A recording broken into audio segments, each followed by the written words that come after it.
A real crime.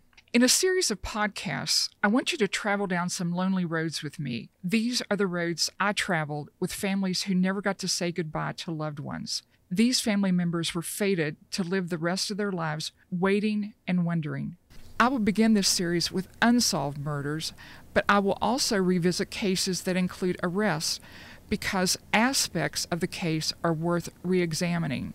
I wrote these stories when I worked as a reporter for the Charleston Gazette.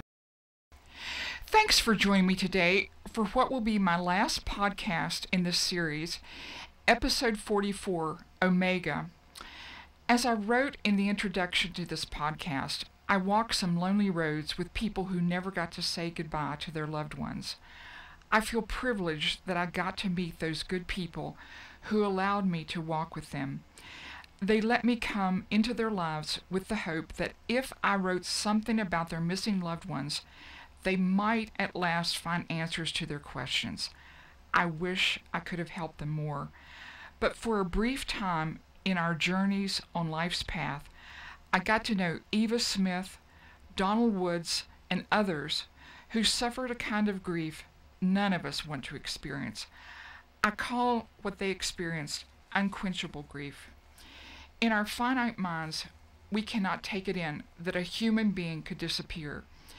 Eva's son, Sammy Smith, vanished like a cloud after a rain. We know he went to work in Oak Hill. His restaurant workmates know that for a fact. After his shift ended, he made his way to another restaurant not far from his parents' home. We know he drank a cup of coffee and said goodnight to everyone at the Top End Drive-In outside of Oak Hill. Sammy never owned a car, but he was a short walk away from where his mother waited to see him.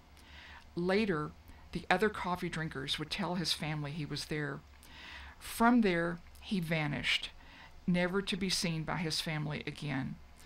Even though I know those words to be true, and I have written several articles about him, I too find these facts hard to take in. I am glad that the last time his mother saw him, she was able to do two kindnesses for him. She washed his hair in her kitchen sink, and she made his breakfast. Then he left her house to go to work. If we knew we would never see a loved one again, at least we could be glad we had done them a kindness. Mrs. Smith was already in her 80s when she invited me into her home outside of Oak Hill. Her home was filled with pictures of her family, and she maintained her son's room as he left it. The love Mrs. Smith had for her God and her family never wavered.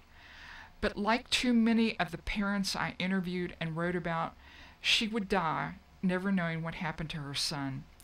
Sammy's name went on the list of probable victims of the Mad Butcher. Sammy worked as a dishwasher at the likely hangout where the Mad Butcher picked up many of his victims. In Greek mythology, we learn that if a person does not receive a proper burial, that person's soul wanders, never having peace. Perhaps Sammy's soul has guided me at times as I write. As I end this podcast, I want to thank all of the people who allowed me to come into their lives when I wrote these stories originally. My heart always went out to Donald Woods. I talked by telephone or visited in person with him many times. I know he had some happy events in his life after his daughter Teresa was murdered, but he was sentenced to live each day mourning his child. I believe this mourning cut his life short. He was not made for the life he had after Teresa was kidnapped and murdered, but he learned how to speak to both police and politicians in his efforts to find out what happened to Teresa.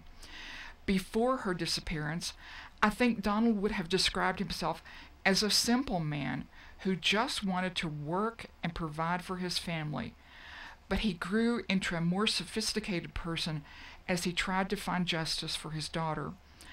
Donald Woods was a kind and good man.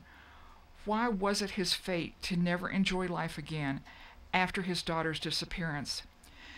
Do we understand one another better through stories? I hope so.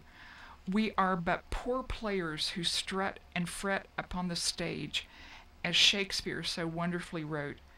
but I think we understand one another by sharing our life stories. A year ago, I started this podcast, Alpha, now Omega. I am closing it out. I have always been more comfortable scratching out my thoughts on paper.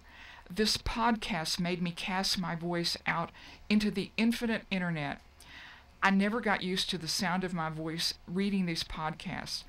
I also get so upset with myself when I miss or mangle words. Of course, I know the words, but to my dismay, I can trip up without explanation as I read. Words are so important to me, but I cannot find adequate words to thank Tommy Sonner and his family for their many kindnesses to me. Few people on the planet work as many hours as Tommy does, but he generously gave me his time to record these podcasts. I owe a debt of thanks to his family, too, for giving me the time they could claim. Tommy has been so kind to me that all words of praise are inadequate. Brenda Pennell's star shone when she was a graphic artist at the Charleston Gazette where we first met. I have zero technical skills, but she helped me each week get these podcasts out to the universe. I also think her logo for my in-person events called Cocoa and Crime are amazingly clever. Brenda has agreed to help me as we work to turn these podcasts into a book. We will publish these real crime episodes through Amazon. I appreciate all the kind listeners who supported me on this journey. Sincerely, Susan Williams.